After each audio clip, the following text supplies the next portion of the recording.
नमस्कार दोस्तों, स्वागत है आपका हमारे चैनल वर्ल्ड ऑफ हैप्पीनेस में।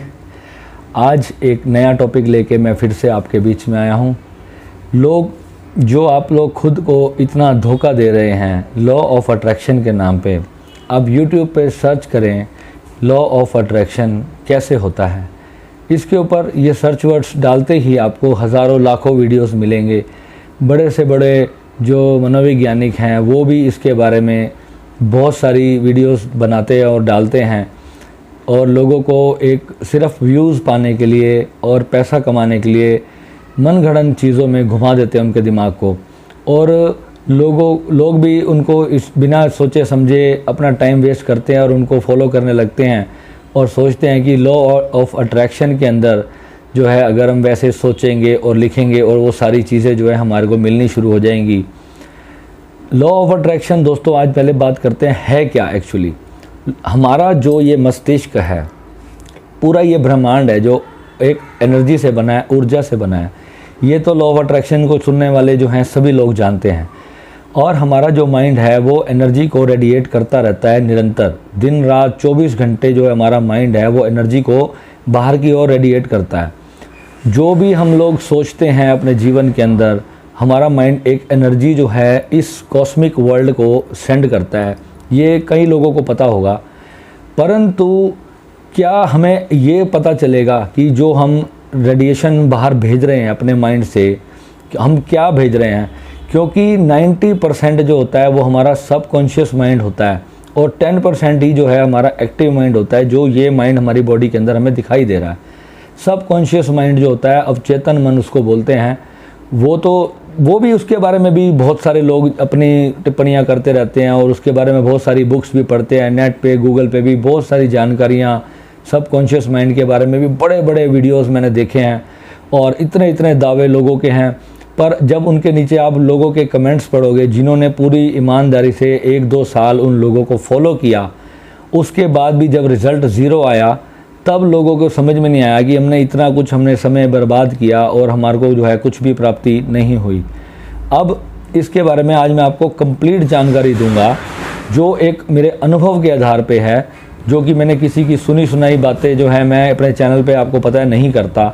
जो चीज़ जब तक मेरे अपने एक्सपीरियंस में ना आए, चाहे मुझे 1 महीने तक कोई टॉपिक नहीं समझ आए, ये टॉपिक पिछले 4 महीने से मेरे दिमाग में था, पर मैं इसके ऊपर अभी और पूरी रिसर्च भी कर रहा था। पर जो अभी मेरी पुरानी रिसर्च है मैं उसके ऊपर ये वीडियो बना रहा हूँ। जो चीज़ें मैंने अपनी लाइफ में क्रिएट की हैं वो इतनी इम्पॉसिबल चीज़ें थी, जो कि अगर मैं अपनी औकात को देखूँ, कि मैं अपने लेवल को देखूँ कि मैं जहाँ खड़ा था और वहाँ से जो है मैंने उन चीज़ों को जब अपनी लाइफ में क्रिएट करना शुरू किया तो एक असंभव सी बात होगी। अगर मैं उस समय अपने पेरेंट्स को भी कहता था कि हाँ मम्मी पापा मैं देखो ना ये करके दिखाऊँगा आपको एक दिन, तो मेरे घर वाले भी कहते थे ये तो इम्पॉसिबल है, तू सारी उम्र लगा रहा है तब भी तेरे से नहीं होना। मेरे फ्रेंड्स भी उसके बारे में मुझे यही कहते थे कि ये जो चीज़ है आप कभी भी क्रिएट नहीं कर पाओगे।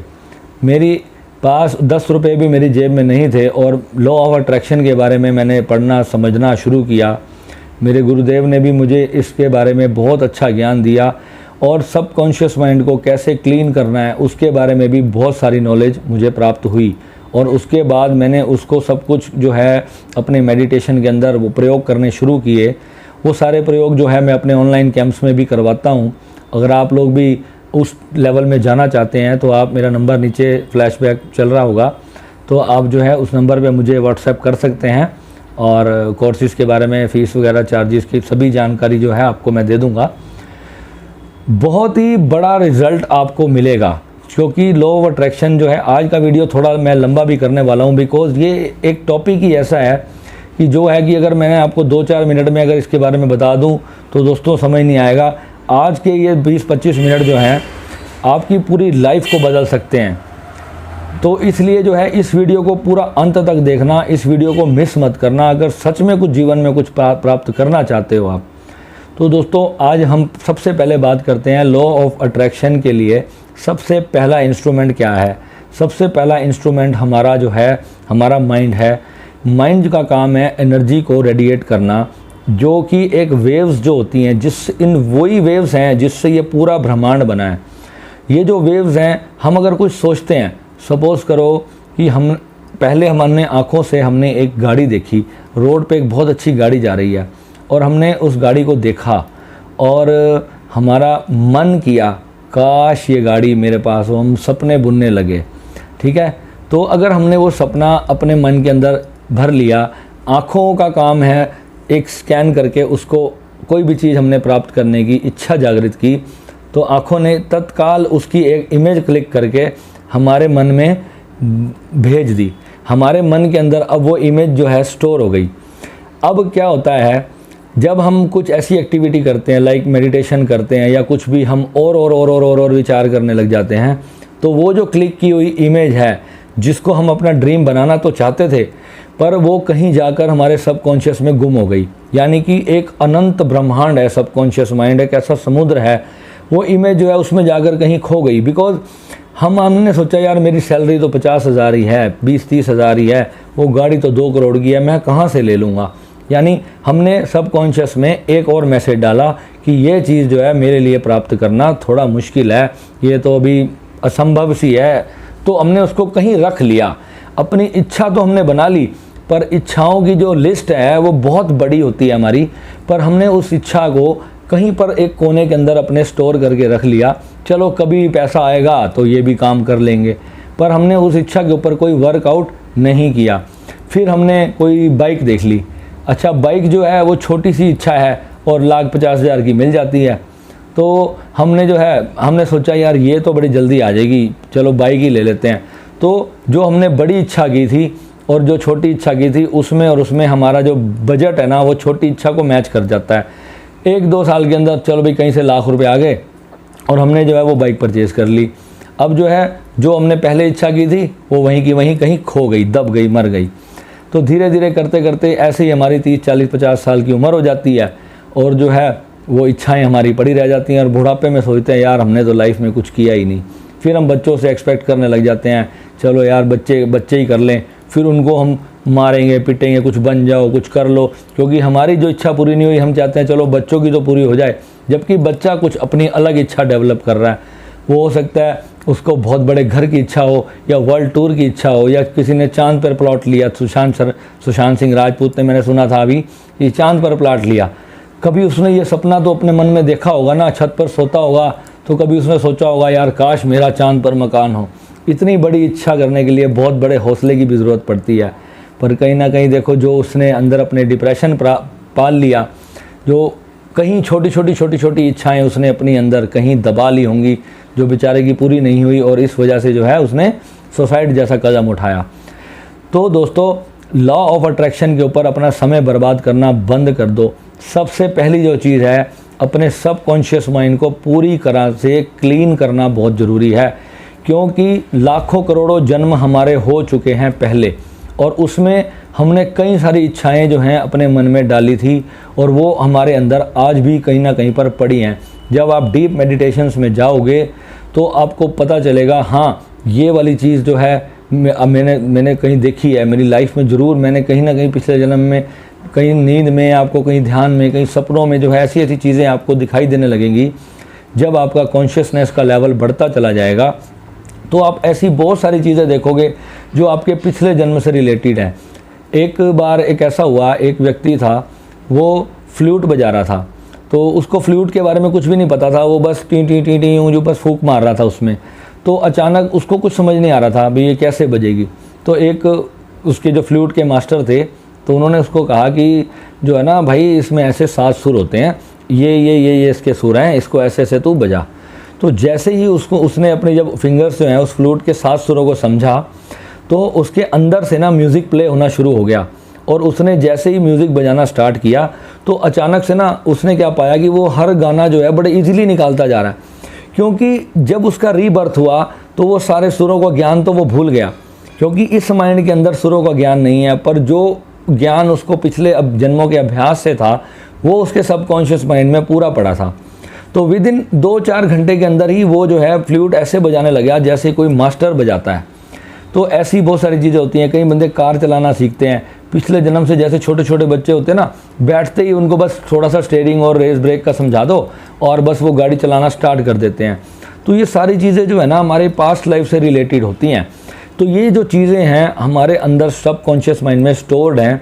अगर हमारे सबकॉन्शियस माइंड में अगर ये चीज़ बैठी हुई है कि मैं इस चीज़ को प्राप्त नहीं कर सकता और मेरा वो लेवल नहीं है, तो हम ऊपर से कितना भी हम गोल्डन बुक्स लिखते रहें, कितना भी हम जो है रात को बुक्स खाली करते रहें, किताबें भरते रहें कि मैं बहुत बड़े वर्ल्ड टूर पर निकला हुआ हूँ, मेरे बैंक में 2 करोड़ रुपए बैलेंस है और मेरा बहुत बड़ा घर है, जो कुछ भी हम सबको लॉ ऑफ अट्रैक्शन के हिसाब से जो बड़े बड़े एक्सपर्ट्स बताते हैं और वो करते रहेंगे, तो कुछ भी हमें प्राप्त नहीं होगा जब तक हमारा सबकॉन्शियस ये नहीं कहेगा कि यस, इस चीज़ के लिए मैं बना हूँ और ये चीज़ होनी ही है मेरी लाइफ के अंदर।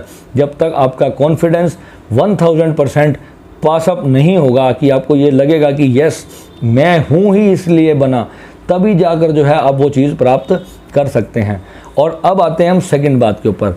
सेकंड चीज़ ये है कि कई लोग, मैंने जो फॉरेनर्स देखे हैं जो लॉ ऑफ अट्रैक्शन के बारे में बहुत ज़्यादा नॉलेज रखते हैं, वो लोग भी क्या करते हैं, बैठ के सिर्फ हर चीज़ को इमेजिन करते रहते हैं कि हाँ मैं BMW चला रहा हूँ, मैं ऑडी चला रहा हूँ, मैं जैगवार चला रहा हूँ, बहुत बड़ी बड़ी बुगाटी जैसी गाड़ियाँ जो हैं वो इमेजिन करते रहते हैं और वो सोचते हैं कि ये चीज़ मेरी लाइफ में आ जाएगी। और 1-2 साल सब कुछ करने के बाद जब रिज़ल्ट आता है ज़ीरो, तो बहुत रोते हैं बेचारे कि यार क्या हुआ। कई लोगों से मैंने बात करी, मेरा एक दोस्त था ब्राज़ील में, मैंने उससे पूछा कि तू क्या करता रहता है सारा दिन। वो कहता है कि यार मैं तो बस लॉ ऑफ अट्रैक्शन के ऊपर वर्कआउट कर रहा हूँ, मेरी बहुत बड़ी रिसर्च है और जो है अब मुझे सब कुछ मिलने वाला है। जब उसने मुझे ये बात कही ना कि अब मुझे सब कुछ मिलने वाला है, मैंने कहा अब यानी कब? तो उसके पास कोई आंसर नहीं था। मैंने कहा भाई तू कह रहा है कि अब मुझे सब कुछ मिलने वाला है, कब, कौन सी डेट को, कितने बजे, कौन से सन में तुझे मिलने वाला है? तो उसने कहा यार ये तो मैंने कभी अपनी बुक में लिखा ही नहीं। तो मैंने कहा यहीं पर तो सबसे बड़ी गलती तूने की है, बिकॉज तू कह रहा है कि अब मुझे सब कुछ मिलने वाला है, यानी जब कल का दिन आएगा तो कल भी तेरे माइंड में यही होगा कि अब मुझे सब कुछ मिलने वाला है। जबकि होना क्या चाहिए कि कल मुझे ये चीज़ मिलेगी, कल मुझे ये चीज़ मिलेगी। जब ये माइंड में होगा तब हम सही जो है लॉ ऑफ अट्रैक्शन के हिसाब से हम सोच रहे हैं। और उससे भी ज़्यादा अगर आपको पावर देनी है तो ये बोलना है कि ये चीज़ तो मेरे पास आ चुकी, बस लेना जाना बाकी है। जब इतना हम उसको पॉजिटिविटी के साथ हम चीज़ को देखेंगे तब जो है और उस चीज़ को प्राप्त करने के लिए हमारे अंदर जुनून पैदा होगा। सेकंड पॉइंट हो गया। अब आते हैं थर्ड पॉइंट पे, क्योंकि सेकंड पॉइंट भी पर्याप्त नहीं है। थर्ड पॉइंट क्या है? सपोज़ करो कि हमने BMW कार का सपना देख लिया, तो क्या भाई अगर हम 20-25 हज़ार रुपये की जॉब कर रहे हैं तो क्या हम कल ही BMW खरीद सकते हैं? आप बताओ। शायद सबके मन में होगा नहीं, शायद क्या पक्का ही नहीं होगा। बिकॉज आप 25 हज़ार रुपये की जॉब कर रहे हो और आप 1 करोड़ की गाड़ी के लिए कैसे कह दोगे कि कल ही मैं ले लूँगा? क्योंकि उसके लिए पहले आपको कम से कम 2-2.5 लाख रुपए की सैलरी चाहिए। लोन के लिए आपको जो है प्रॉपर पेपर्स चाहिए, आपका सिविल स्कोर बहुत अच्छा होना चाहिए, आपका बैकग्राउंड अच्छा होना चाहिए, आपकी ITR प्रॉपर फाइल्ड होगी, तब आपको जो है गाड़ी के लिए ईजिली लोन मिलेगा। 2 करोड़ की गाड़ी या 1.5 करोड़ की गाड़ी आप इंस्टेंटली कैश में तो जाके उठा नहीं लाओगे। बड़े बड़े बिजनेसमैन भी सोचते हैं कि कैश में तो इतनी बड़ी गाड़ी हम नहीं उठा सकते। तो लोन के लिए भी आपको जो है लोन भरने की आपकी कैपेसिटी होनी चाहिए। तो वो जो पूरा ट्रैक आपको बनाना पड़ेगा उसके लिए। पहले थर्ड स्टेप की मैं बात कर रहा हूँ। जब ये थर्ड स्टेप हमारा कंप्लीट हो जाएगा, यानी हमने ITRs पूरी फाइल कर दी, अपने पेपर सारे स्ट्रॉन्ग कर लिए, सिविल स्कोर हमारा अच्छा है और बैंक अकाउंट हमारा है बड़ा, सारी चीज़ें जब जो चीज़ें उसके लिए हमारे पास हैं, अब हमारा ग्राउंड तैयार हो गया। अब हमारे को इनकम चाहिए।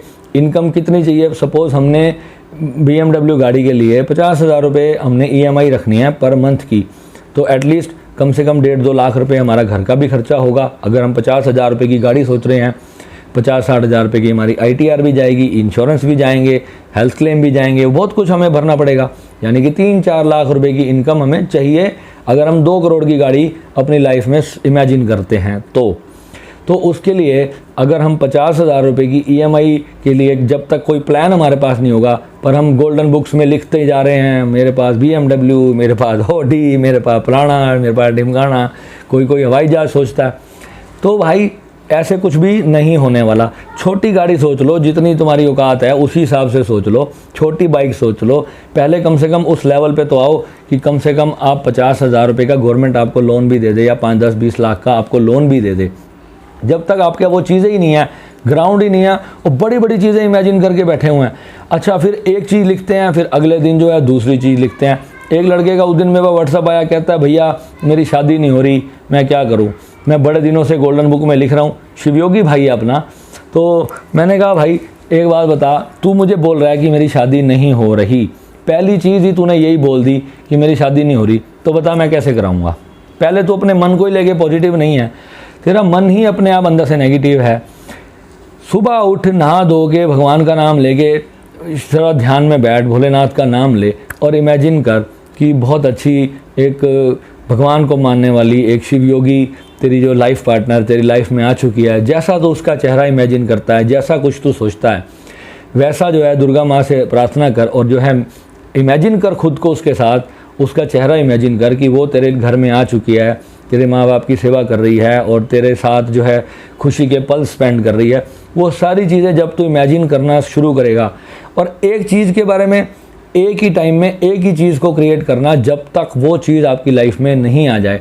अभी आपने कुछ क्रिएट करना शुरू किया, थोड़ी देर बाद गाड़ी कर रहे हो, थोड़ी देर बाद घर कर रहे हो, थोड़ी देर बाद गर्लफ्रेंड कर रहे हो, थोड़ी देर बाद बहुत अच्छा वर्ल्ड टूर क्रिएट कर रहे हो, सारी एनर्जी डाइवर्ट हो जाएगी। 10% इधर गई, 10% इधर गई, 10% सब खत्म, सब चौपट। क्योंकि ऊर्जा जो है, ऊर्जा का विज्ञान है, थोड़ी देर बाद जब आप उसको कंटिन्यू एनर्जी नहीं दोगे, यानी कि जो पानी है ना 100 डिग्री पे जब गर्म होता है तब अपने आप भाप बनता है। अगर आप उसको 10, 20, 25% तक ही गर्म करोगे तो कुछ नहीं होने वाला, तो वो वहीं पड़ा ही रहेगा। तो आपकी जो मन की इच्छा है वो इतनी प्रगाढ़ होनी चाहिए।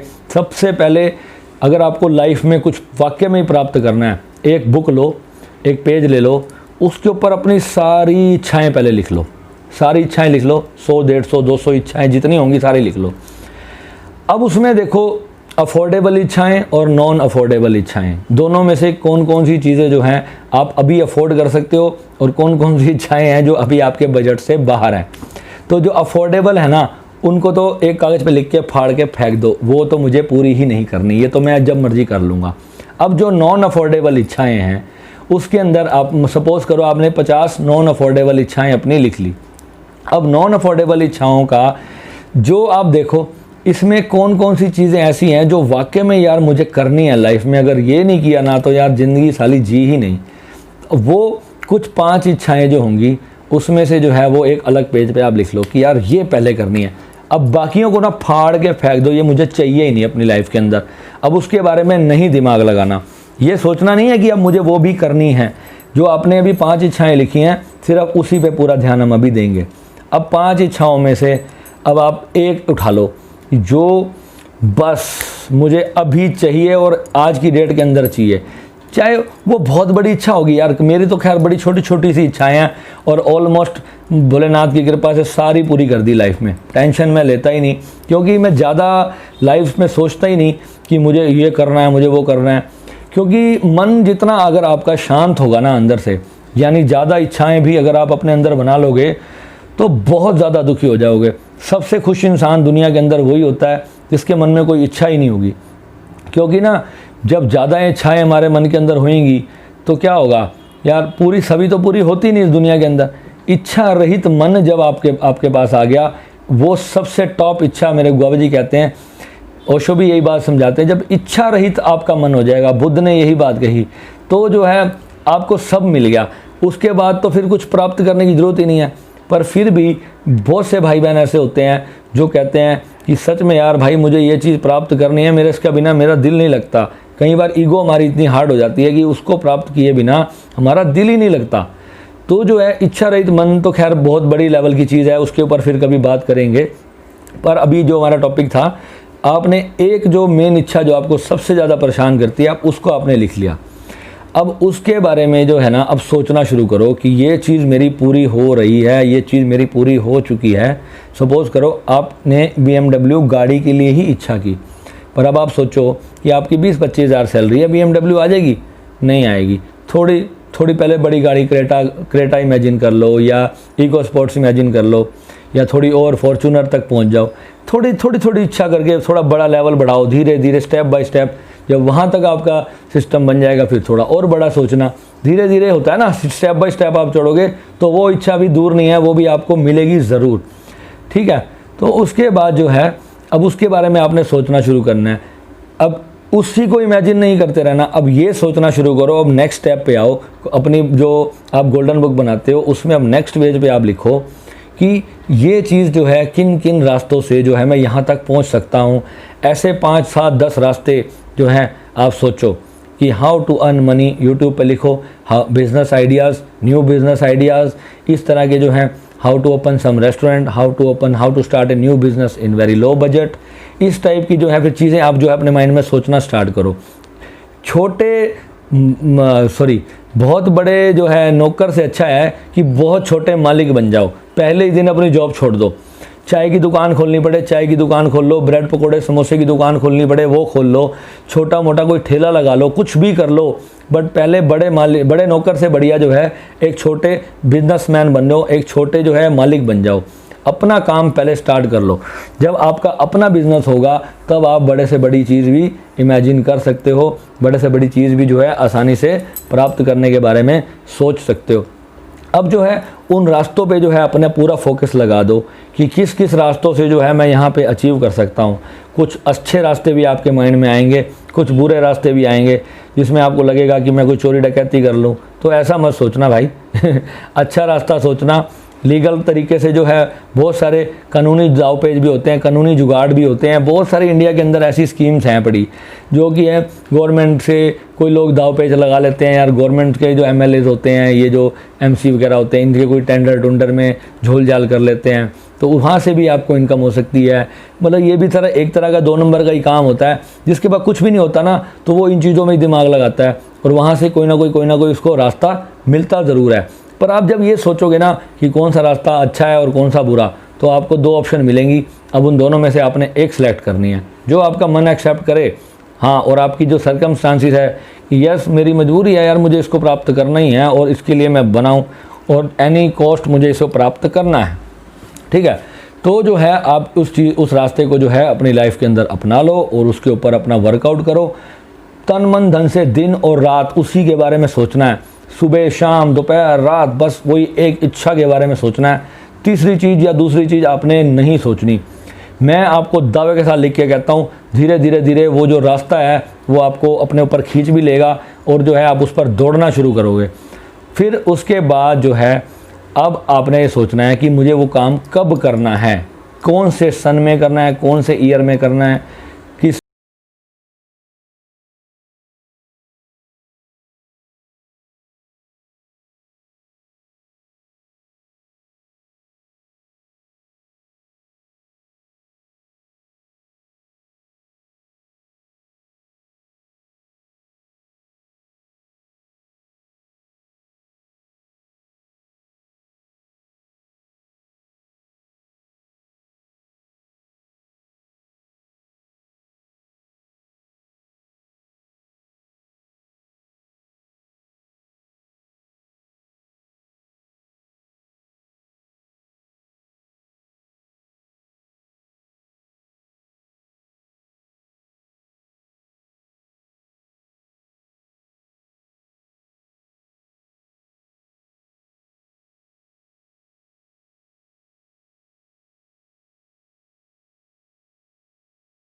वीडियो के माध्यम से बहुत अच्छी तरीके से लोगों के सामने रखेंगे और समझाएंगे।